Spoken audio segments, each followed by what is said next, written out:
In continuation to the last lecture, Energy Sources in Surgery Part 1, where we had talked about the various sources available and the principles of electrosurgery. Now we'll be taking it up from there, carrying it forward. And in this lecture, we'll be talking about the hazards and complications of electrosurgery, the bipolar applications of electrosurgery, and modifications in electrosurgery. So if you look at the hazards and complications, majority of these injuries are with monopolar application of the electrosurgical unit. Bipolar, on the other hand, has minimal or lesser number of complications. So just to enumerate the complications that you can have, the thermal and other injuries which can be caused by the application of electrosurgery, mainly monopolar, as I just now specified, is the spark gap current form, which can be from the broken insulation or a wandering current injury. It could be a current density related injuries. It could be coupling injuries, the three types of coupling: the direct coupling, the capacitive coupling, and the antenna coupling. The wrong reapplication to a cauterized area, the muscle fasciculation that you often see when you apply the electrode or the handpiece to the body, the glove injuries, and other minor injuries. Now, talking about the spark gap current. Now, this is also known as the fulgurating injury, chiefly because it is more associated with the coagulating form of the current. See this figure again. So here we talk about a high voltage and intermittent. That means 6% on, 94% off. So this is an intermittent high voltage current and more likely to cause this injury rather than a continuous low voltage current. So that's why it is more commonly known as a fulgurating injury. Now this spark gap basically means there's a gap between the electrode and the body. So this gap, there is a sparking in this gap, and from this spark gap, the current can wander. It wanders towards the body. It can also wander to alternative sites and causing alternative site burns, and the current has to be pushed across this gap for 2 to 5 millimeters. From what? From the desiccated tissue, the cautery probe tip 50% of the time, and probe shaft trocar sleeve with insulation failure. So these are the sites where you can get the sparking or the wandering current. Of course, the sparking is there from the tip because it's away from the body. About 2 to 5 millimeters can bridge that gap. That is a sparking gap. But that spark can also go to another site apart from the site where it designated to go. But apart from that, it can also occur from a failed insulation. So from the cautery probe trip, 50% of the time, the spark gap injury can occur from the tip of the probe. Rest of the time, it occurs away from the probe tip from the insulation failure. In laparoscopy with monopolar electric current, it is more common. I already specified that, more common with monopolar rather than bipolar. And sparking, fortunately, is small if a laparoscopy. Why? Because under normal operating conditions, we're only looking at a voltage of about 30-35 or the maximum 100 watts. And it's not enough to allow a significant air or carbon dioxide gap to be bridged. That means beyond 2 millimeters, it cannot be bridged. So with 2 millimeters, the bridging is enough, the scattering is less, the wandering is less. The moment you start going beyond a bridging of 2 to 5 millimeters, even more, then the wandering current increases, right? So how do you address this problem? The problem has been addressed by the manufacturer of the electrosurgical unit. What have they done? They have limited the peak machine voltage. So that means you are decreasing this peak voltage from, let's say, from here to this. So if you are limiting the peak voltage, you are less susceptible to be causing the patient less susceptible to be injured by a wandering current. And number two, the optimal visualization of the operative field is a must to prevent this wandering current. That means look at the tip before pressing the pedal. It's not that the tip is somewhere and you press the pedal. You don't know where the tip has touched. So that will lead to a wandering current, right? Now, the insulation failure that we just now talked about, from where the wandering current can start, is found in 20% of reusable lap instruments and mostly found in the distal third of these instruments and more in robotic instruments. Now, this insulation failure could be a pre-existing failure. That means using it for the second time, the insulation failure has already occurred, you're not able to diagnose it. But it can also occur during usage when you're using a high voltage. And majority of these defects are so small that they cannot be detected by pure inspection. And they can easily lead to a high current density and severe burns by the spark gap wandering current. The second is the current density, the clinically important current density, and the injuries liable to be caused by the current density. Now, this current density works at two places, where the current enters and where the current leaves. The entering is the active electrode surface area. The return is the dispersive plate. So either you can have an inadequate or faulty dispersive plate, or you can have a very small active electrode surface. Let's see what we're talking about. Let's talk about the dispersive plate. And if you look at the dispersive plate, remember, bipolar application does not require a dispersive plate. I am repeatedly stressing that. Why? Because the same probe that you have in your hand is bringing the current and taking it back. So you don't need a dispersive plate. So dispersive plate injuries can only occur with a unipolar application of an electrosurgical unit. Now, where should you place the dispersive plate? It's very important where you put that patient plate or the dispersive plate. It should be put at an area with a maximum contact surface with low impedance or resistance like underlying muscle. And that's why one of the best places to put it is underneath the gluteus maximus, that is underneath your hip. Number two, it should be as near to the operation site as possible so that there is minimal course of current inside the body. That means the course from the tip where it's entering to the dispersive plate should be the shortest possible distance. So you should position your dispersive plate such that this distance is minimal or minimized. The other thing you need to remember is you should always avoid areas with low conduction, like bony prominence. Don't put it under the shoulder. Don't put it under the skull. Don't put it under the scapula. Don't put it under the heel. Don't do that, because these are bony areas you're likely to cause burn injuries. Do not put it underneath an irregular body contour, like for example the spine.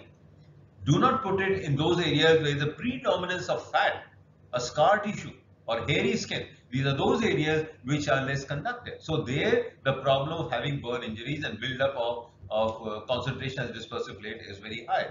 And it should always be away from any metal prosthesis that you may have been implanted in that patient. What about the current density at the active electrode? See, this is basically a pinpoint active electrode and this is a wide electrode. Now with the wide electrode, see, the concentration of current is 1 watt per centimeter square.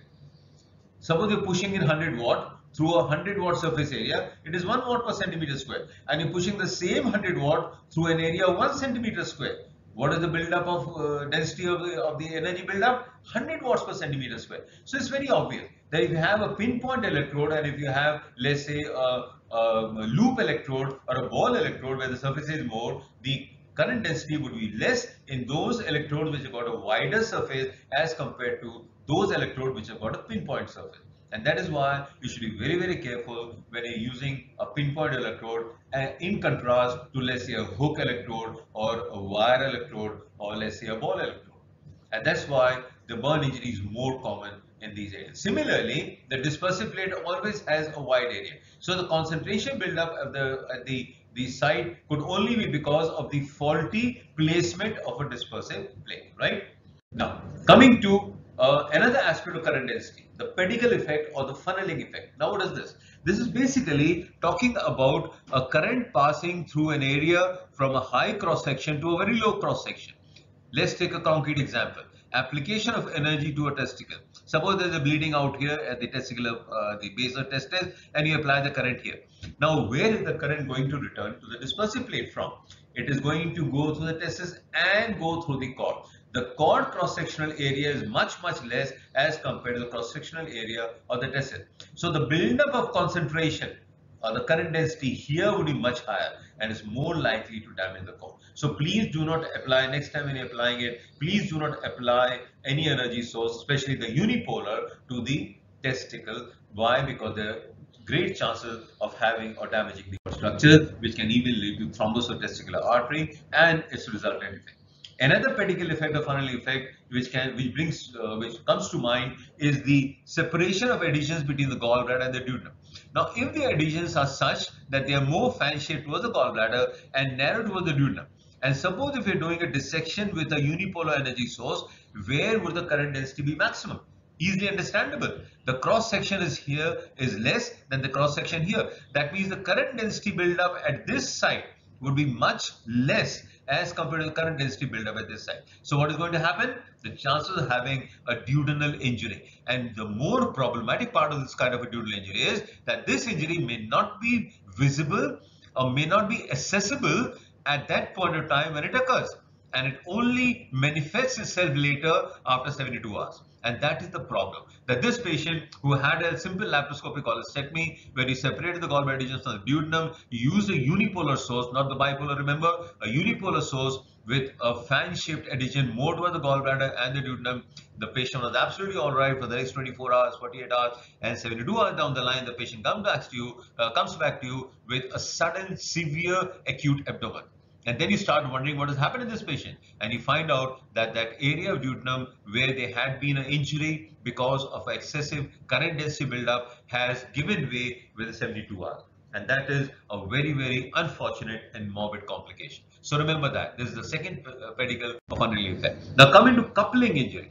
What is a coupling injury? Now when we talk about the coupling injury, we are basically talking about current passing from one source to another source. Let's look at this figure. Here you have got this active electrode through which the current is coming, and inadvertently it touches the tip of the telescope. Now what's going to happen? Current flows through the telescope. From the telescope, see, the telescope is in contact with the bowel. What has happened?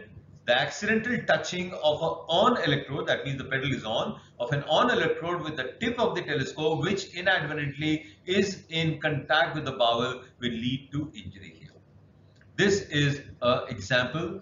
This is the Maryland faucet through which the current is passing. Inadvertently, it is touched another grasper. This grasper is in touch with the sigmoid colon, and that is going to lead to what? Inadvertent injury to this particular area. So that is a direct coupling, easily understandable that there has been a direct flow of current from one instrument to the other instrument, whether it's a telescope or it's another but more difficult, slightly more difficult to understand is what is capacitive coupling. Now we all know that when a current builds up, it creates a field around the part from where it is flowing, whether it is a wire or it is an instrument. Now let's take an instrument. This is the active probe through which the current is flowing. So because it is setting up an electrical field all around it, it will also set up an electrical field around the sheath. This is the trocar sheath around which the electrical field has been generated. Now this electricity generated in this trocar sheath can easily go to the dispersive plate flowing through the abdominal wall and goes through the dispersive plate. Very good, no problem with this, right? A very, very fortunate circumstance. Now suppose what is happening is, similarly, let's take this picture again. Active electrode coming through a trocar sheath, and this trocar sheath is in contact with a plastic. This is a compound trocar sheath, the plastic. Now see what is happening. This builds up a current around the sheath. This sheath should have sent the current to the abdominal wall, but it is not able to do so. Why? Because of a sheath out here, a plastic sheath. Plastic, you all know, is non-conductive. So what is happening? This electrical field around the sheath, or the trocar sheath, is going to pass on the current to the inadvertent touching bubble. And what is going to happen? This is going to create a damage, and later on giving way 72 hours down the line. See, this is what is happening out here. This is to depict it in a live setting. This is the Maryland dissector again with active in the sense the current is flowing through it. This is the trocar sheath, and this is inadvertently in contact with the bowel, right? You are applying current out here. Have to be careful that this should not occur. Why? Because current has been created, electric field has been created around the trocar sheath. So that is going to pass on the current to the bowel. So remember one thing, a plastic sheath should never be used with the trocar sleeve. Remember that. That means compound trocars are a big no-no. Initially, they were marketed, but when they understood this kind of a capacitive coupling injury, they gradually were replaced, and you do not find any compound trocars in the market today, right? Especially with a plastic sheet. So you can use a pure plastic or a pure metal. It should be one trocar. Either it should be fully metal or fully non-metal. It should not be a compound. Okay. Now, what is the antenna coupling? There is another form of capacitive coupling. Look at this figure, a very, very common figure. That this is the wire, and a lot of wire is there on the patient. This is connected to the electrode, and see, this wire is coiling around your instrument. This is a LE forceps. It is also coiling around your, this is the camera cord. This is also coiling around your camera cord, right? Now, what is going to happen? Now, the transmitting antenna is the active electrode cord. So this is the cord which is through which the current is passing. So that becomes the transmitting antenna. It is creating an electrical field all around it. In doing so, it is going to create an electrical field around the LE forceps. It is going to create an electrical field around your electric cable, that is the camera cable. So the receiving antenna now becomes what? These metal instruments, maybe a LE forceps like here, or it could be a towel clip. And even the inactive cords like the camera cord or even the ECG wires on the patient, they all become the receiving antenna. So this field created around the active transmitting antenna, which is nothing but the electrosurgical cord, which is bringing electricity to the electrode, would create a field, and this field then causes inadvertent patient burn or surgeon shock. So remember, minimum amount of the electrosurgical cord on the patient. Throw this down. Throw this down. Do not let the cord coil. Do not let this electrical cord coil. This should not be the picture, right? So this is what is known as the antenna. Now, erroneous reapplication to a cauterized area is another very common mistake done while using electrosurgical unit. Now see what's happening. Appendix is being removed, and instead of tying or clipping the mesoappendix, it has been cauterized using a unipolar, right? Now, the first cauterization was done at point number 1. Good, no problem with that. Now, in your exuberance, to be doubly sure that there would be no bleeding, I now do what? I apply the cautery again, that same unipolar cautery again at point number 2. Now, what's going to happen? Remember, we said that when you apply cautery to a particular area, the tissue desiccates, becomes non-conductive. Agreed? Now, when you apply the current here, the second time, this current cannot flow in this direction, which should be the logical direction. Why? Because there is an area of desiccation, high resistance, so the current cannot flow through this area. Now, what does the current do? The current now tries to take the easy way out. So, where is it going to do? It is going to flow out through the tip of the appendix. And if the tip of the appendix is in contact with the part of the bowel, where is the current going to go? From the tip of the appendix to the bowel, causing what? Inadvertent burn injury to the bowel with the attendant complication we just now enumerated. Another example, I am doing a tubectomy with a cautery, with an electrosurgical unit. Sorry, I used the word cautery. Electrosurgical unit. I apply the electrosurgical unit at point number 1. Good. I want to be doubly sure that this patient may not have a pregnancy post tubectomy or post burning of the tubes. So now I apply a further electrosurgical burst at point number 2. Should I be doing that? Now, where is this current going to go? It cannot go through the tubes to the uterus and to the body and to the dispersive plate, which should be the normal egress route. So what is this current going to do? Either it goes through this very small round ligament, or it is going from the ovaries to whatever is in contact with the ovaries in that particular site. So what is this going to happen? Inadvertent injury with a current flowing through an alternative route, bypassing the desiccated tissue at point number 1. So please, whenever you apply a cautery for the second time to a particular structure, be sure that it should not be distal to a desiccated site. If it is distal to a desiccated site, it cannot take that way back, so it has to go out through an alternative route. So around any ligamentous structure, like for round ligament, uterosacral ligament, uterovarial ligaments, these are all areas where a second application of cauterization current or coagulation current or cutting current, whichever one you want to use in a unipolar mode, should be addressed very, very carefully. Now, coming to twitching muscles. Often what is seen, you apply current to the body, you are trying to cut the muscles and you find them twitching. Now, why should the muscle twitch? We just now said we are using it at more than 500 kilohertz. So when you're using that kind of a frequency, there is no time for depolarization. As there is no time for depolarization, there should be absolutely no fasciculation.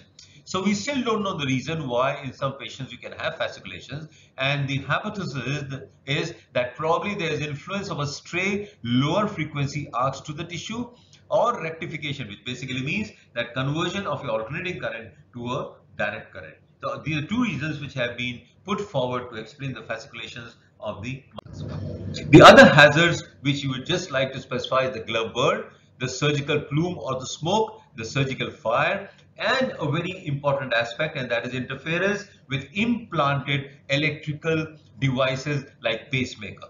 Now, it's a very common now that a patient may be having a pacemaker, you want to go in for surgery and you want to use electrosurgical unit. Of course, preferable would be do not use an electrosurgical unit, use ultrasonic or other energy source.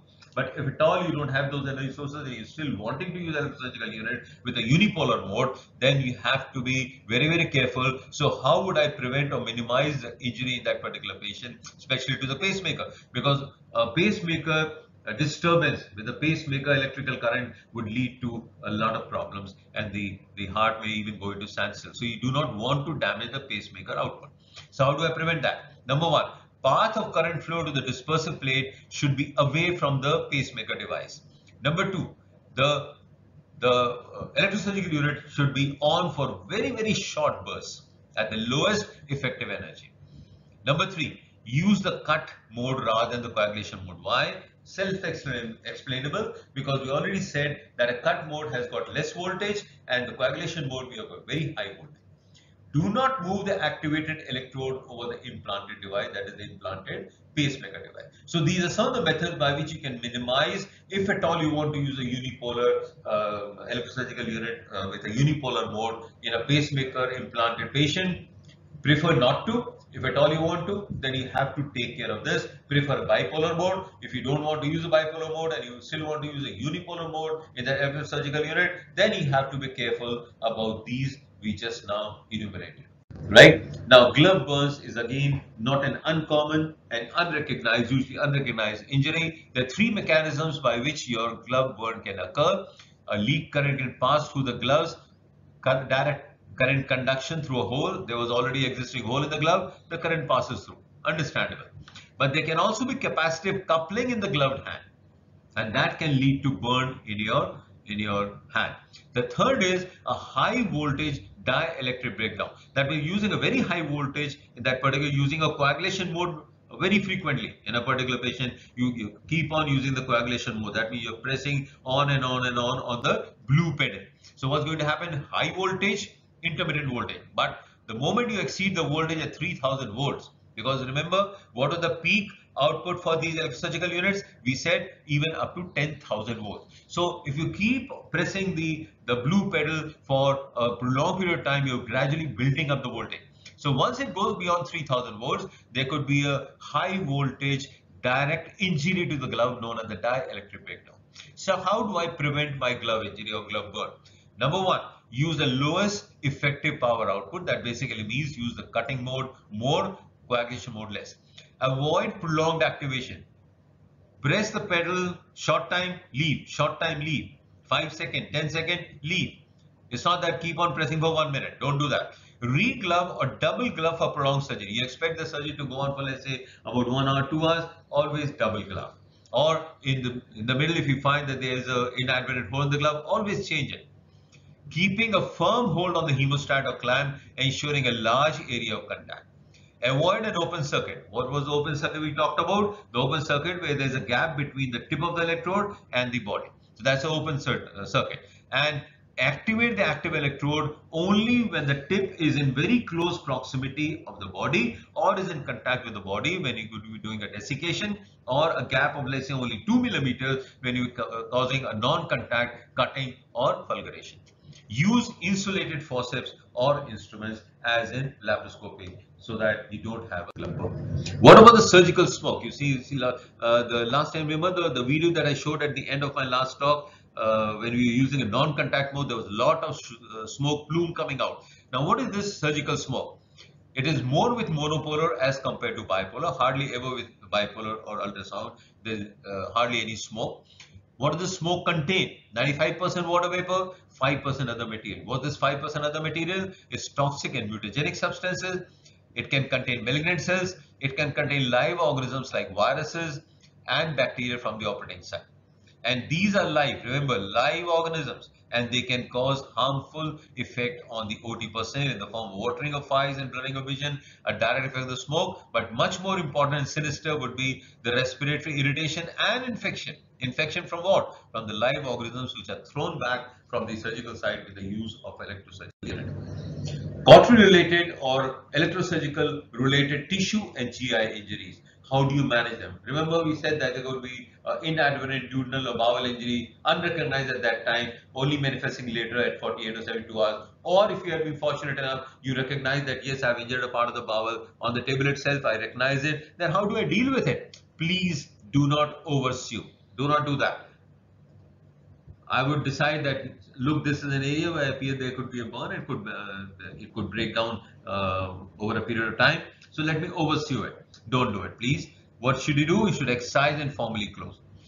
Why? Because this is an area where there would be a burnout, and that burnout, the edges have to be vascularized. So a burnout area does not have vascular edges. So you have to excise and formally close. Now this recognition, as I said earlier, could be peroperatively or it could be evidenced 2 hours down the line. Now coming to the bipolar application of electrosurgery, which is the safest form of electrosurgical unit and the electrosurgical application and the form which has been subjected to a number of modifications. Now what is the bipolar application? The important point. We said it brings the current, takes it back. So whenever you are applying it, be sure that you pull the tissue up. Why? So that it does not damage with a lateral thermal spread. Now remember, whenever you're applying a bipolar, there has to be lateral thermal spread much less than a monopolar, much less. But there is a lateral thermal spread of about 2 to 3 millimeters, right? Now, in a bipolar application, normally we're using a very low voltage, see 750 volts as opposed to 300 volts in a unipolar application, and a very low voltage of 50 to 60 watts. It is slow. It is much slow than a monopolar. That's why most of the time people prefer using a unipolar application or electrosurgical unit rather than a bipolar, because they feel that nothing is happening there. I don't see anything even happening there. I'm just pressing the pedal and I'm pressing it on and I don't see anything happening. It is slow but less damaging than the unipolar application. Better coagulative properties, and that's why laparoscopy application of bipolar should always be preferred over laparoscopic unipolar application. The dispersive plate, as said earlier, is not required. Why? Current coming and going through the same probe, you don't require an alternate source. So dispersive plate, you don't require to put a patient plate underneath the hips of the patient if you're using a bipolar mode. It is not required at all. So what happens is the current is going to flow for about 2-3 millimeters, and there is an additional thermal spread of about 2 millimeters. So we can say that in a patient of any bipolar application, the maximum amount of thermal spread would be 5 millimeters as opposed to unipolar application where the lateral thermal spread will be much more, which can not be really documented.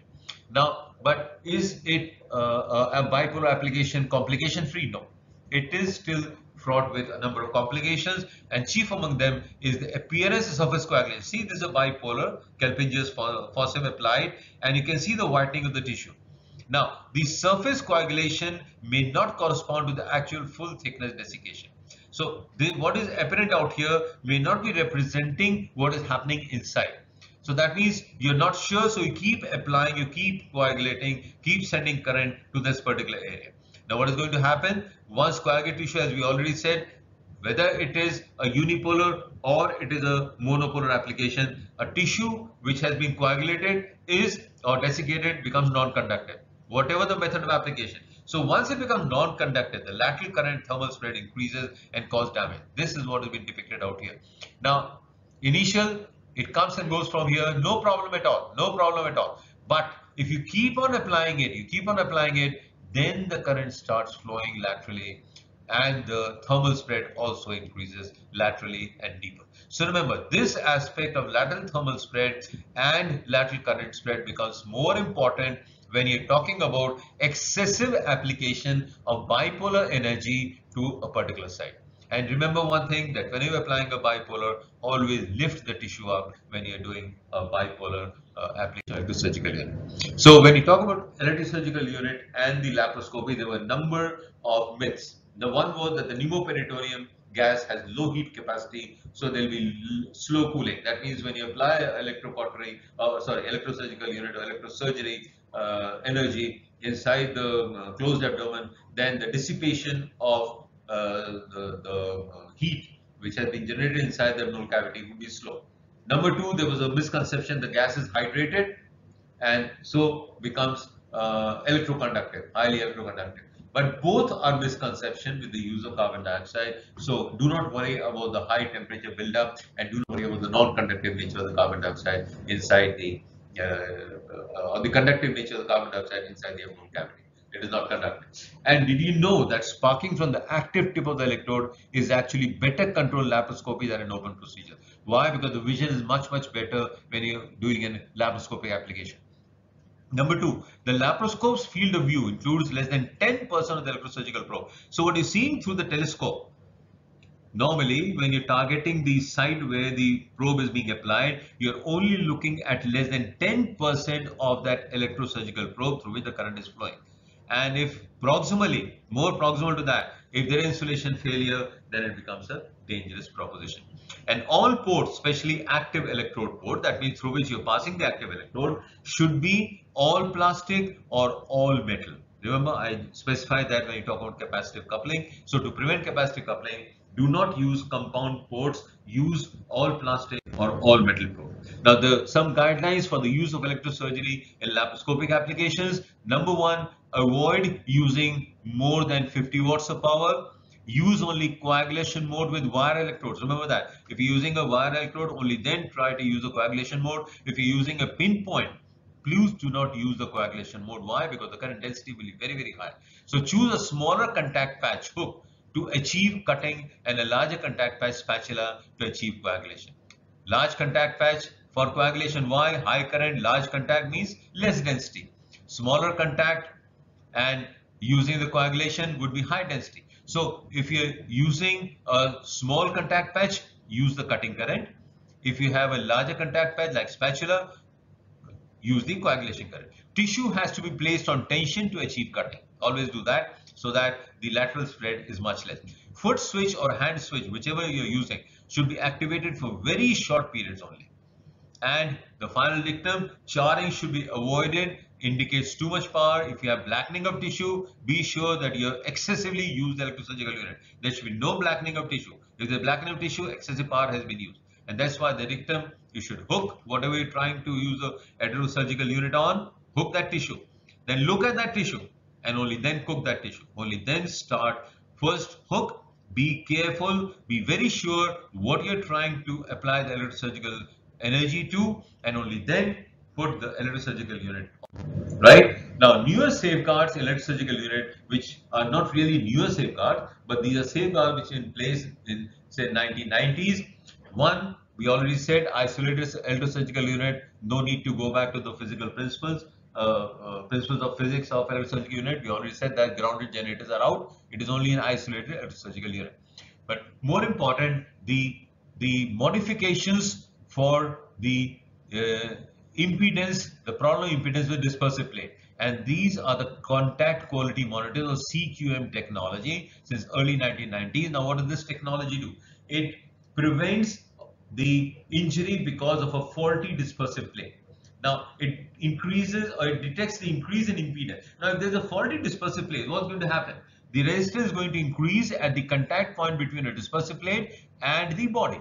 So once there's a buildup of the resistance, what's going to happen? There's an increased current density. So suppose the dispersive plate is loose, it is applied at a wrong area, the current density increases. As soon as this machine with the contact quality monitor senses that there is something wrong and a buildup of resistance, it immediately switches the machine off. So for that, we use a special dispersive plate with split dispersive electrode that keeps measuring the impedance, and with its rise, the machine shuts down. What about the active electrode monitoring? This was the monitoring of the dispersive plate. Is there some modification in place which can take care of the active electrode monitoring? Yes. you have an electro shield system or active electrode monitoring system. Again, early 1990s. So I would not like to call it newer, but these are safeguards in the electrosurgical unit. Now, this electro shield system can detect insulation failure. What were we worried about in the unipolar application electrosurgical unit from the active electrode? Insulation failure. Leading to what? The sparking wandering current. So if there is a insulation failure, this machine or this modification in the machine can immediately detect the insulation failure. It can detect capacitive current inside that active electrode and will shut the machine down. So these are known as active electrode monitoring. But for this, it requires special modification electrosurgical unit. It requires special lab instruments with dual insulation shields. There has to be double insulation over the electrode, the laparoscopic electrode that you're using, and the AEM monitor, which can easily be fitted to any ESU generator, are requirements if you want to have the electroshield system in place. And then, of course, the final is the ammeter, which can be put in place. It tells you about the current amount flowing. Remember, we said that 60 milliampere should be the cutoff. Beyond that, it starts damaging the body. So this ammeter would prevent excessive or prolonged application. It is set to a particular level and it would immediately shut the current off once the amperage goes beyond a particular level. Now, modification in electrosurgery are really modifications of in either delivery or in the unit which is delivering the electrosurgery. First, let's talk about the modification and delivery of the electrosurgical unit. And the delivery of electrosurgical could be through an argon beam coagulator, which is a modified form of electrosurgical application.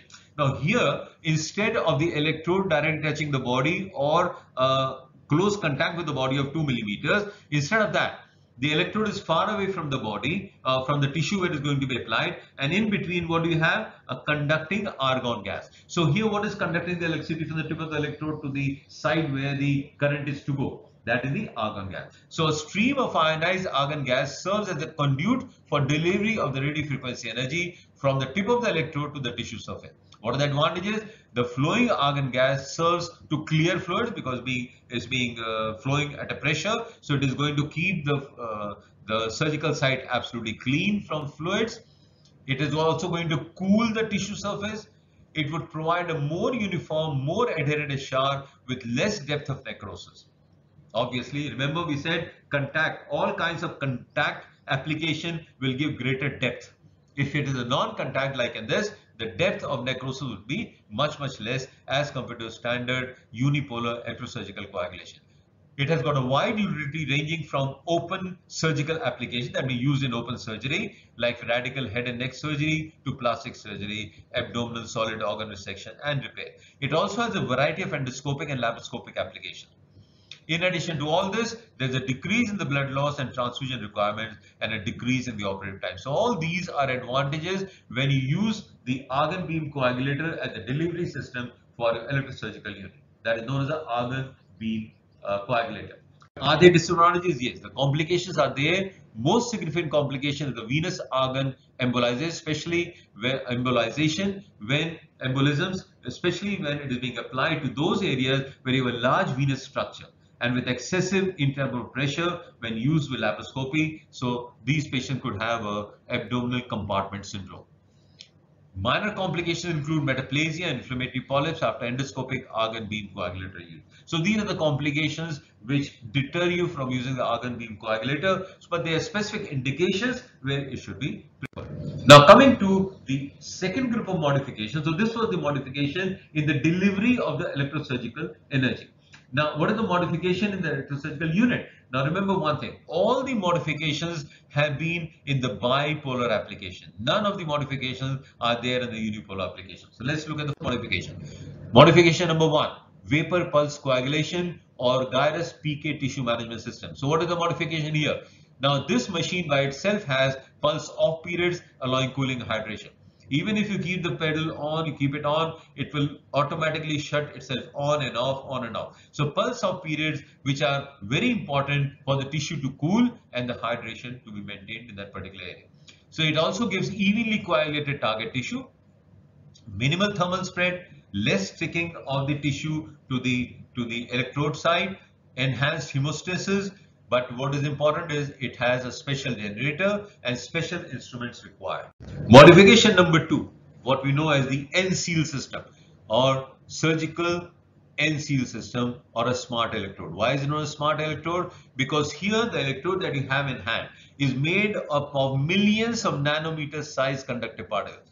So instead of one single electrode passing one single current, here you've got millions and millions of nanometer size conductive particles. Each particle works individually. Each particle senses the tissue individually. So what is going to happen? These particles will switch the current on and off depending on the tissue temperature. So that these nanoparticles test the tissue temperature and they will switch on and off. So simultaneously, various tissue types in a tissue bundle. So you have a tissue bundle. Let's say you're applying it to muscle. Now muscle would be having muscle fibers, it will be having nerves, it will be having vessels in the form of arteries, veins, lymphatics, so on and so forth. So you've got various tissue types. Now each tissue type would be sensed by a separate nanoparticle or a nanometer size conductive particle, and they would switch themselves off when touching a particular tissue, sensing the temperatures and up. So the advantage, the vessel walls are uniformly fused through compression, protein denaturation, and then renaturation without charring or sticking. There is no charring or sticking in these systems. Modification number 3, which is the very familiar terminology, that is a ligashore or ligashore vessel sealing system. You see this ligashore generator and you see the various instruments which are there with the ligashore system. Now, what is the ligashore system? This is basically a bipolar technology with unique combination of pressure and energy for sealing. Now remember, I told you bipolar technology, bipolar application, so that we know. But what is unique about this? There's a combination of pressure and energy for vascular sealing. So it seals by what? Melting the collagen and elastin in the vessel wall, and then it seals them. So that melted elastin and collagen sticks together and then it seals. Higher current, lower voltage. See, voltage of only 180 volts instead of the 3000 volts in a unipolar than the conventional electrosurgical. There is no proximal thrombosis as in a routine bipolar application of electrosurgical unit. The tissue feedback causes energy interruption, limits extra damage. There is no sticking or charring. The seals can withstand 3 times the normal systolic blood pressure. So if you have a blood pressure of let's say 120, it can withstand a pressure of almost 360 millimeters of mercury. So it can withstand 3 times the normal systolic blood pressure. But again, it has got a unique generator and instruments. Now, this is going to be, so that finishes the lecture for today, and this is going to continue the next time as part 3 when you have the alternate energy sources. You must be wondering what has happened to the thunder bead. Why did I not mention the thunder bead, which is again an energy source? We'll be mentioning that in a second lecture. Why? Because that is a combination of 2 different energies, energy ultrasonic and energy electrosurgical. So we'll talk about that in the next time. If you want to go back to this lecture, you can go back to the Prime channel, my channel, and you can look it up. And please do not forget to subscribe to my channel. Thanks.